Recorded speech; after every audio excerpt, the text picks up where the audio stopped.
There are killers who murder because they must. There are warriors who destroy because they were made for it. There are monsters who take lives because life itself means nothing to them. And then there is Jhin, a man who kills because he finds it beautiful, not in the numb, desensitized way of someone who has seen too much violence and stopped feeling it. In the opposite way entirely, someone who feels every death so acutely, who invests such genuine creative attention into each act, that what he produces is, in his own mind and in his own language, art. That is the foundation of everything Jhin is, and it is what separates him from every other villain in the world of Runeterra. He is not broken in the way we expect killers to be broken. He is, in his own terms, more complete than most people ever become. To understand him, you have to understand where he came from, not just geographically, but culturally. Jhin was born in Ionia, the most spiritually rich and aesthetically refined region in all of Runeterra.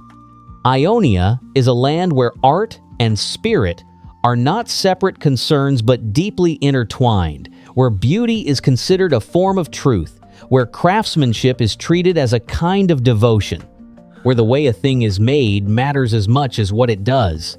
In that context, a person with Jhin's particular sensibility did not emerge from nowhere. He emerged from a culture that taught him from the beginning that beauty was the highest form of meaning. The difference between Jhin and the culture that shaped him is simply where he chose to find it. He was, before everything else, a theater worker, a young man embedded in the world of Ionian performance, surrounded by storytelling and spectacle, by the craft of creating moments that would be felt and remembered. And in that environment, something in him crystallized around a specific idea that the most powerful moment in any story is not the middle, not the development, not even the climax in the conventional sense. It is the final moment, the ending, the point of no return after which nothing is the same. He became obsessed with finality, with the irreversibility of certain moments, with the way a thing that ends perfectly leaves something permanent behind. From there, the distance between theater and murder was, in his mind, a difference of medium, not of principle. His first killings were not frenzied or impulsive. They were composed. They were staged. They were, by any honest description, deliberate artistic acts horrifying in their content but internally consistent with a framework of thought that Jhin had been building for years before anyone knew his name. When Ionian authorities eventually discovered who was responsible, the response was not simply imprisonment. Jhin was captured with the help of 3 individuals who would become central to his story: a young girl named Akali, her mentor Shen, and a man named Zed. 3 students of different disciplines, united briefly by the task of stopping something they recognized as deeply, fundamentally wrong, even if none of them fully understood it. What followed was years of imprisonment, not execution, a choice that would prove consequential. Jhin was kept alive, contained, his capabilities studied by Ionian authorities who recognized that something about his mind was, even in its horror, unusual. He was not a common criminal. He was not a person whose violence could be explained by desperation or instability in the conventional sense. He was something rarer and more disturbing. A person of genuine intelligence and genuine conviction, operating from a framework that was internally coherent, aesthetically sophisticated, and morally catastrophic. He spent years in that prison, not deteriorating but refining, not breaking but sharpening. When confinement gives a certain kind of mind nothing but time and solitude, what it produces is concentration. Jhin concentrated. He was eventually released not out of mercy, but out of utility. Noxian interests recognized in him a weapon unlike conventional weapons. Not a soldier, not an assassin in the traditional sense, but a specialist in something more subtle. A man who could be pointed at a problem and trusted to resolve it in ways that were, by design, impossible to trace back to anyone who did not want to be traced.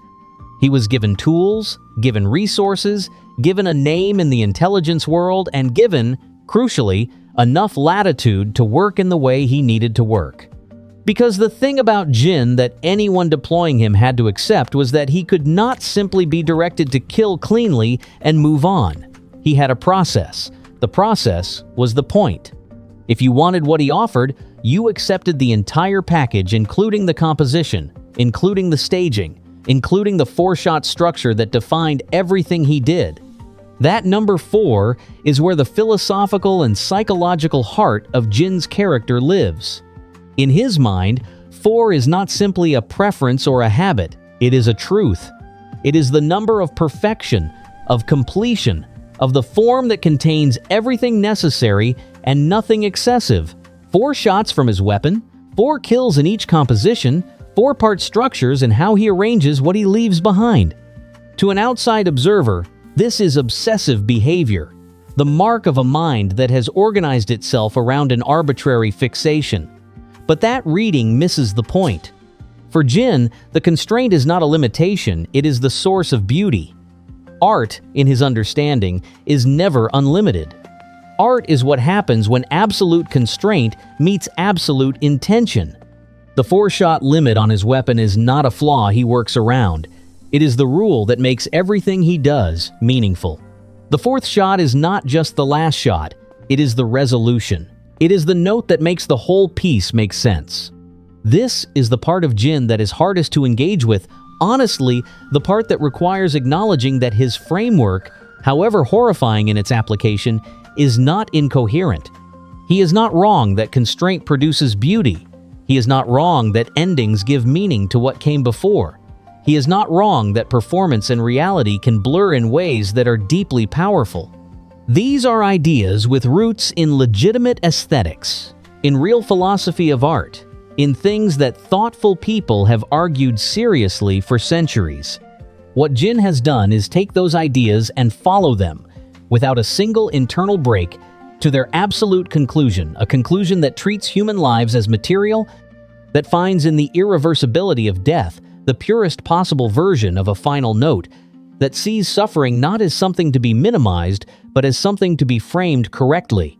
The horror is not that his logic is alien, the horror is that you can follow it. His weapon, the custom 4-barreled rifle he carries, a uniquely Ionian-crafted instrument built to his exact specifications, is itself an expression of this philosophy. It is not a weapon optimized for efficiency or lethality in the conventional sense. It is optimized for precision and drama. Each shot is a decision. Each of the 4 moments is a beat in a composition. The gun does not fire indefinitely. It demands reload, demands pause, demands the explicit acknowledgement that what is happening is structured, intentional, and finite. He could, theoretically, prefer a weapon that holds more rounds. He does not, because more rounds would mean less meaning per shot. The constraint is the instrument. The instrument is the art. What makes Jhin's relationship to Ionia particularly rich is the way his origins haunt everything he does after leaving. Ionia gave him the sensibility that defines him, the aesthetic framework, the belief in beauty as truth, the understanding that form and meaning are inseparable. And Ionia tried to contain him, to imprison what it had inadvertently helped create. The 3 who captured him, Akali, Shen, Zed, each carry that history in different ways. For Jhin, they are not simply enemies or obstacles. They are part of the composition. They are characters in a story he considers himself to be authoring. When he thinks of them, it is not with the simple enmity of a prisoner toward his captors. It is with the more complex feeling of an artist toward the figures who defined a significant chapter appreciation and antagonism simultaneously, the way a writer might feel about a period of difficulty that nonetheless produced the most important work. This is also why Jhin is so deliberately theatrical in everything he does. The masks, the white and gold and purple of his costuming, the way he moves and speaks and positions himself, these are not affectations in the sense of someone pretending to be something they are not. They are sincere expressions of how he understands himself and his work. He is not hiding behind performance. He is performing because performance is, for him, the most honest mode of existence. The mask does not conceal his face. The mask is the face he has chosen to present to a world that he considers an audience. He is always, in his own understanding, on stage. And a performer of his caliber does not break character. The character is not a layer over the person. The character is the person.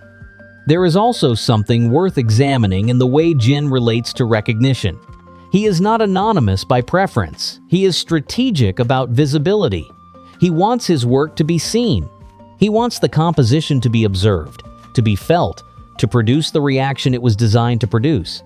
In that sense, every crime scene he creates is also a form of communication.